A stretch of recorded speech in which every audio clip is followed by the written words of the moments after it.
Hello everyone, welcome back my YouTube channel. Guys, how are you all? I hope you are doing well. So champions, today we will learn how to introduce ourselves. Overall, today we will talk about introduction. So आज हम लोग introduction सीखेंगे. The introduction will be very short and simple so that everybody can speak and learn. And because whenever you are going to face an interview, so on that time we feel that कि what should I say something on that time and what should to speak over there. Then I think it is quite easy and simple. We should not worry about that. तो जैसा कि हम देख सकते हैं कि मैंने आप यहाँ पे लिखा है कि इंट्रोडक्शन. इंट्रोडक्शन मीन्स क्या होता है? परिचय होता है. परिचय. तो आज हम लोग सीखेंगे कि अपना परिचय कैसे दें, वो भी very simple and short method से. तो जैसा कि हम देख सकते हैं कि मैंने यहाँ पे लिखा है कि ग्रीटिंग्स. ग्रीटिंग्स मतलब क्या होता है कि whenever we meet someone, जैसा कि जब हम कभी भी मिलते हैं किसी से तो हम बोलते हैं कि good morning, good evening. It depend on a time. जैसा कि मैं आप देख सकते हैं मैंने लिखा है कि good morning and good evening. If in the afternoon time, अगर दोपहर का समय तो आप बोल सकते हैं good afternoon. Actually it's based on the time. So आप देखो ये हो गया आपका ग्रीटिंग्स में. उसके बाद हमको बोलना रहता है क्या कि अगर आपको you have to introduce yourself तो आप क्या बोलेंगे. तो सबसे पहले हम क्या बोलते हैं? नेम बोलते हैं. नेम के बाद क्या बोलेंगे? फ्रॉम बोलेंगे. क्या बोलेंगे? फ्रॉम बोलेंगे. मतलब आप कहाँ से हो. उसके बाद क्या बोलेंगे? क्वालिफिकेशन बताएंगे, मतलब आप कितने पढ़े लिखे हो and whatever you have done that. उसके बाद सिबलिंग्स या फिर फैमिली के बारे में. एंड नेक्स्ट वन इज क्या? Hobby. You will talk about your hobby. Hobby के बाद आप बोलेंगे dream profession, you can say whatever you have got your aim, what's your future plan.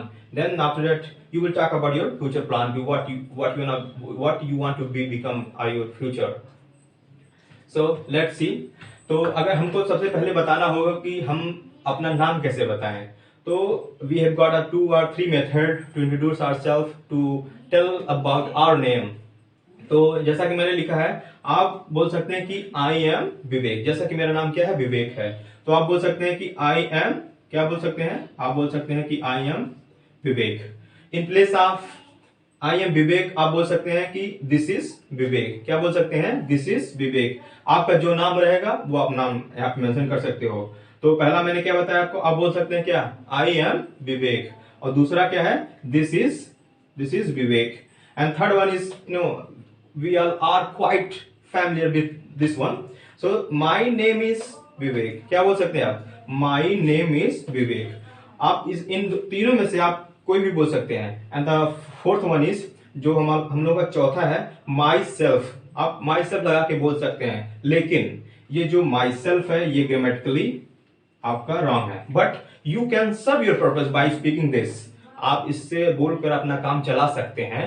It can be useful in spoken, but it is not useful in your grammar, because grammar based on your rule and regulation. Because this is the pronoun, you can say reflexive pronoun, and we all know that the reflexive pronoun cannot be work as a subject. So मैंने बताया आपको चार चीज में क्या बताया मैंने आपको बताया कि आई एम विवेक. अगर ये आपको बोलना रहेगा तो आप ये बोल सकते हैं. उसके बाद आप क्या बोल सकते हैं? दिस इज विवेक. आप ये भी बोल सकते हैं. उसके बाद आप बोल सकते हैं माई नेम इज विवेक. ये भी बोल सकते हैं. उसके बाद आपको ये फोर्थ वन है. Actually if you are going to face an interview, so you should not apply this one, but you can serve your purpose. You can do this things. So my self Vivek. अब हम लोगों ने जब अपना नाम बता दिया, suppose if you have to introduce my self, अगर हमको अपना नाम बताना है तो हम बोल सकते हैं कि I am Vivek, I and my name is so and so. मतलब जो नाम है आपका वो बताएंगे. उसके बाद ये भी बोल सकते हैं कि दिस इज विवेक. और उसके बाद हम लोग बात करेंगे सेकंड पॉइंट पे. सेकंड पॉइंट क्या है? सेकंड पॉइंट आपका फ्रॉम है. मतलब आप कहाँ से संबंधित हो, आप कहाँ से हो, आपका घर कहाँ है. तो उसके लिए हमने बताया, मैंने लिखा है यहाँ पे आई एम फ्रॉम. जैसे कि मैं कहाँ से हूँ? आजमगढ़ से. तो मैंने लिखा है जैसे कि आई एम फ्रॉम, मतलब मैं कहाँ से हूँ? आजमगढ़ से. आई एम फ्रॉम आजमगढ़. अगर आप कहीं और से हो, जो जहां से बिलोंग करता है वो वहां पे लिख सकता है. उसके बाद अगर ये ना बोल करके आप ये भी बोल सकते हैं कि I belong to Azamgarh. I am from Azamgarh, I belong to Azamgarh. या फिर उसके बदले आप बोल सकते हैं कि आई हेल फ्रॉम आजमगढ़. क्या बोल सकते हैं? I hail from Azamgarh. So it's depend on you, whatever you like you can choose or you can elect among these. So ये आप पे निर्भर करता है कि आपको जो अच्छा लगे वो आप लेके आप बोल सकते हो. That will be very easy for you. और उसके बाद हम लोग बात करेंगे इस पे क्वालिफिकेशन. क्वालिफिकेशन में हम लोग कैसे बताएंगे कि आप क्वालिफिकेशन मीन्स आप किस क्लास में आप क्या कर रहे हैं और आपका जो रीडिंग स्टैंडर्ड्स क्या है. तो we will talk about that. So जैसा कि हम देख सकते हैं लिखा मैंने क्या लिखा है क्वालिफिकेशन. क्वालिफिकेशन में हम बताएंगे कि आप किस क्लास में. जैसे कि generally when we were in very small in my childhood so everybody used to ask in which class do you read. In the same pattern these are the things you can say. तो आप बोल सकते हैं कि अगर कोई बच्चा 6th 7th 8th में पढ़ रहा है तो आप उसे वो बोल सकता है कि I M in 7th standard. क्या बोलेगा वो? I am in 7th standard. या फिर बोल सकता है कि I read in class 6.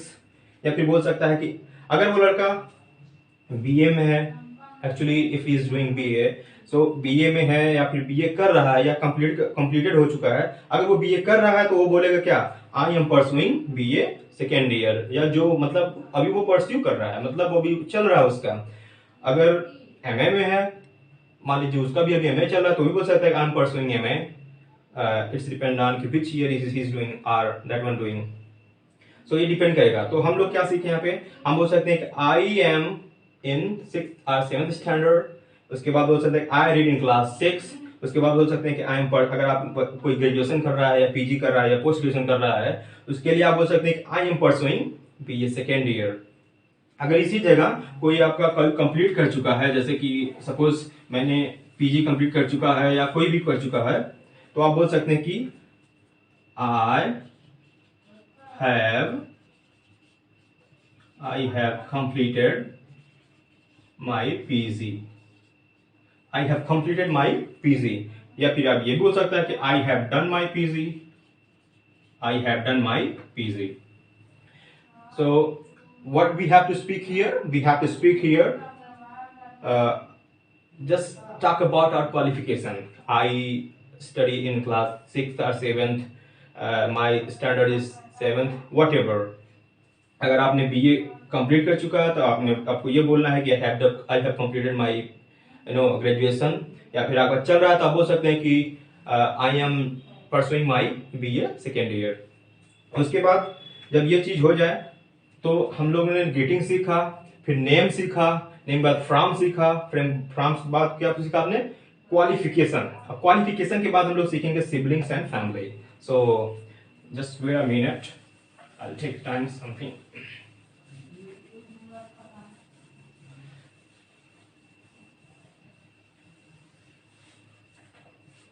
So now we will talk about siblings. Siblings में आपको क्या बताना है? Sibling बताएंगे कि हम how many brothers and sisters you have got.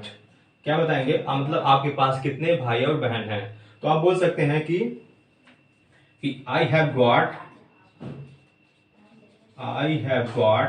मान लीजिए आपके पास 2 भाई हैं और 1 बहन, तो आप बोल सकते हैं कि I have got 2 brothers and 1 sister. I have got 2 brothers and 1 sister. अगर आपको ये ना बोलने का मन करे तो आप बोल सकते हैं फैमिली के बारे में कि आई हैव गॉट आप ये भी बोल सकते हैं in my family. Suppose you will talk about member of family. So in my family there are, मान लीजिए 7th member. There are 7th members. अगर आप हम बता सकते हैं कि मेरे फैमिली में 7th member है तो आप बता सकते हैं कि my grandpa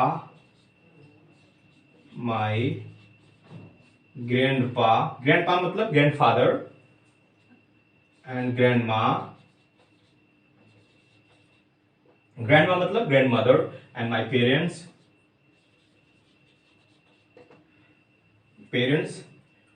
2 to 4 and 6 and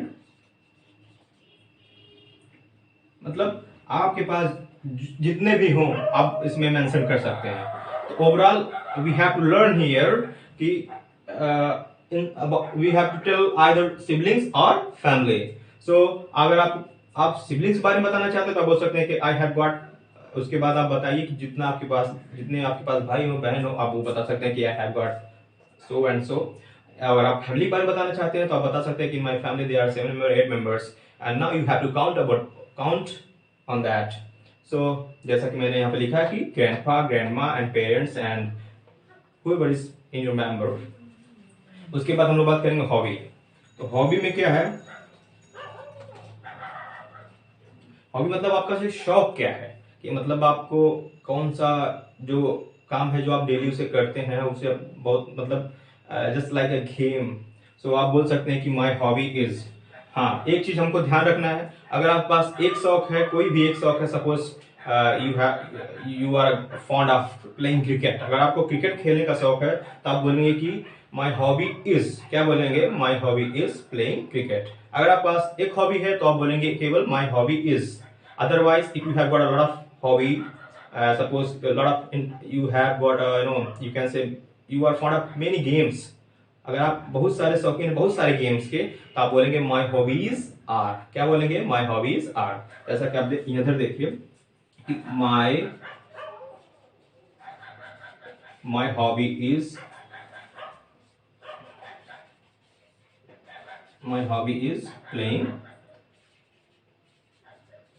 my hobby is playing cricket. देखिए यहाँ पे मैंने क्या लगाया, इज लगाया, बिकॉज क्योंकि मुझे एक ही चीज पसंद है तो मैं उसके लिए क्या लगाऊंगा, इज लगाऊंगा। If we have got a lot of interest in game तो हम बोलेंगे क्या, माई हॉबीज आर। अब यहाँ पे हम लगाएंगे माई हॉबीज आर, यहाँ पे था इज, यहाँ पे हो गया is. My hobbies are playing, my hobbies are playing cricket, hobby sorry hockey, whatever. मतलब एक से ज्यादा जब होगा तो आप आर लगाएंगे, एक सिंगल होगा तो आप इज लगाएंगे, दैट्स इट। और इसके बाद आप dream profession, and in dream profession मतलब आप कि what's your future plan, what are you are going to do in future. तो आप इसमें आप बोलेंगे कि जो आपका फ्यूचर प्लान हो तो आप बोल सकते हैं कि आई वांट, या I want to be a teacher, I want to be a, I want to be teacher. या फिर बोल सकते हैं कि my dream, my dream profession is to be a, is to be a doctor. मतलब जो आपका शौक सॉरी जो आपका एम है, जो आपका मतलब फ्यूचर प्लान है वो आप बता सकते हैं। सो गाइस, जैसा कि मैंने आपको आज इंट्रोडक्शन के बारे में बताया, तो मैंने एक बार I would like to repeat again. First of all we have to tell about greetings. आप सबसे पहले ग्रीटिंग्स बताएंगे, फिर नेम बताएंगे, नेम बताने के बाद आप बताएंगे फ्रॉम, आप कहाँ संबंधित हैं। उसके बाद बताएंगे क्वालिफिकेशन, क्वालिफिकेशन के बाद आप जैसा कि देख सकते हैं क्या, सिबलिंग्स या family. Then after that you have to tell about hobbies, what are your hobbies and what you like in spare time। And उसके बाद अब क्या है, ड्रीम प्रोफेशन, मतलब what do you want to be in your future। So overall it is very quite simple, and if you are going to face any interview, so you should not show your pump of power ki I have done that, I have done your introduction must be in a brief and summarized way, so that the interview can understand ki what you have got, that one skill you are good or not। So thank you so much. If you like my video, so please like and subscribe. Thank you.